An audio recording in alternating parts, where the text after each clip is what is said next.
In this colt starting session, we're going to teach this filly how to steer.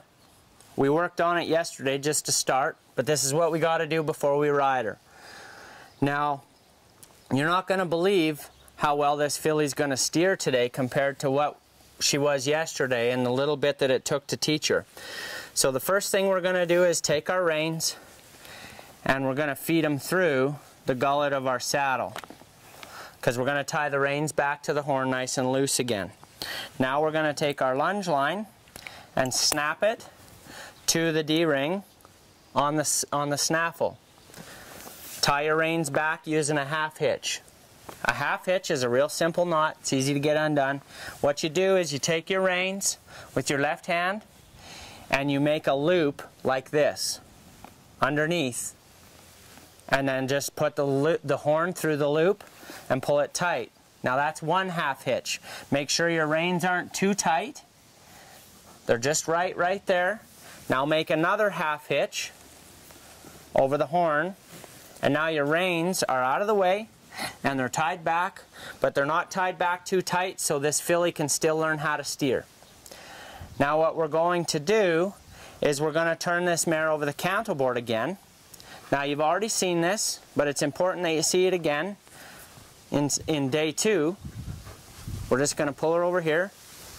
Now you can see how she fights that bridle because she's not used to having that kind of pressure in her mouth. So what we're going to do is we're going to turn her to the left first. We're going to take the lunge line over her head. You see she's anticipating this turn already.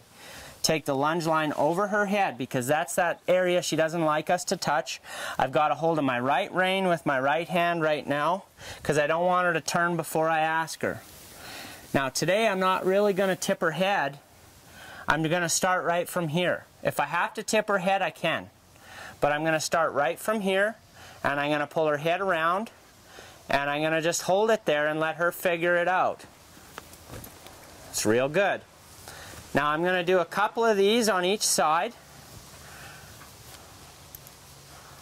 Again, I'm going over her head. Pretty soon she's just going to keep that head nice and low. I got a hold of my right rein. I pull the nose to the left. Let her figure it out. Real nice. Now I'm going to switch to the right side. Over her head. Hold my left rein with my left hand so she doesn't start turning before I ask, and just kind of give her a little bit of a tug. Now when she starts to come around is when I'm going to back up. Now you see I'm starting to back up so I don't get hit with this hip. Let her figure it out.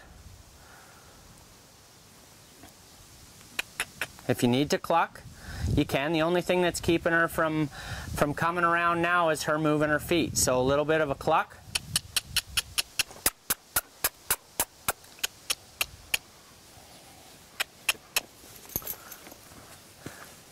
It's alright. I don't want to pull her over backwards here, so I'm just going to reset everything. No, see how fast she learns? She learned she got away with it once, she might get away with it twice, so she retried. So instead of putting a bunch of pressure on her here, I'm just going to let her figure it out on her own. There we go. I'm not going to speed up and start clucking to her because she needed to think there. She thought that one time she kind of got away with pulling that rein out of my hand. So I had to be real cautious of how I got it the second time, so I established the right foundation on her. I don't want her to learn she can get away with stuff.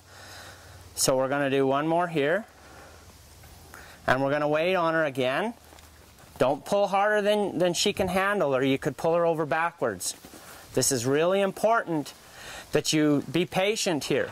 If I was to put more pressure on her than she could handle, she could rear up and flip over backwards because these colts aren't used to this pressure on their bars of their mouth yet. So we're going to do one more this way, real gentle, real soft. The other reason why you want to make sure you're backing away is if this mare did get pressured up or stuck, she could flip over backwards, and you don't want to be the target when that happens. Another thing you want to be aware of is the conchos on your saddle, that your lunge line can't get stuck in there and she starts turning and she can't get rid of the pressure because your lunge line is stuck in them conchos. We're just going to give her a nice tug here, let her find it. It's all about having a solid foundation. Now we're going to go back and do the other side one more time.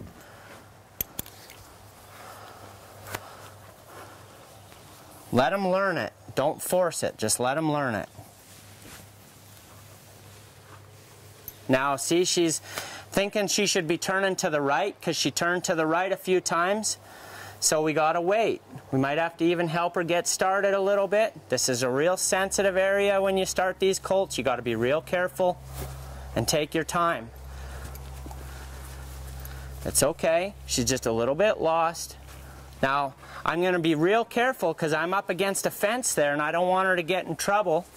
And I don't want to have her squish me up against that fence if she were to rear up or anything like that. So you always got to be aware of where you are in the pen.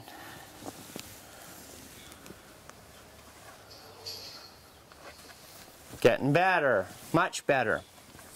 Now we're going to give this a break because she needs to think about it a little bit. And we're going to go back real quick to our backup lesson.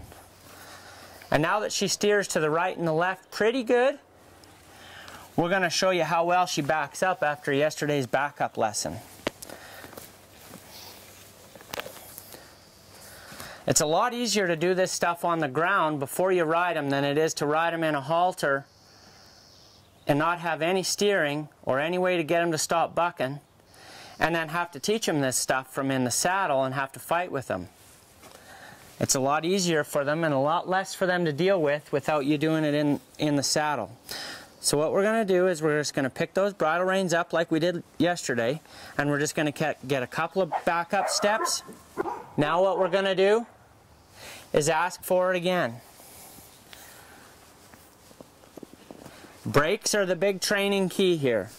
It isn't necessarily the training, it's the brakes that's the training.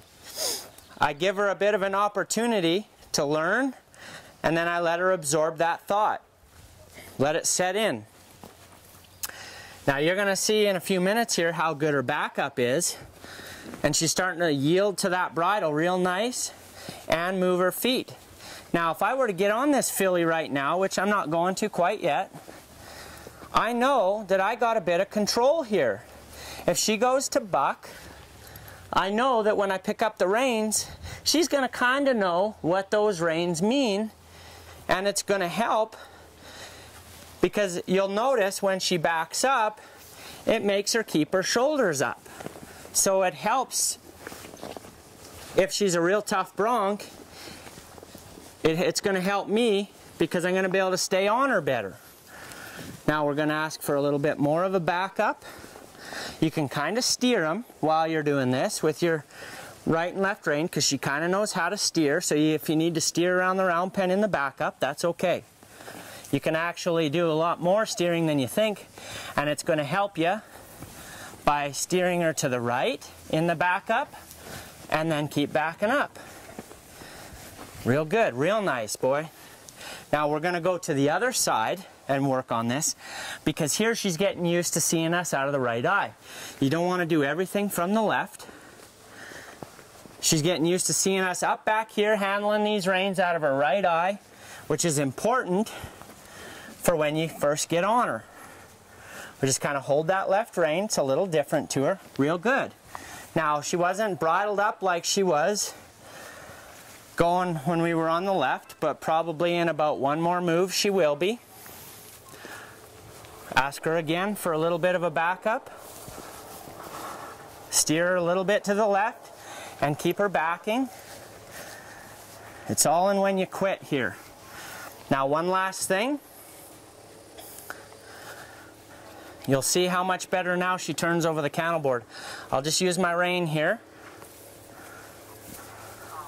Weight on her. Real nice. Now we'll go the other way. Just hang this rein over the saddle horn, or you can tie it there with a half hitch if you want to. Help her just a little bit, get her started. Real nice. And that's day 2 on how to get a colt started.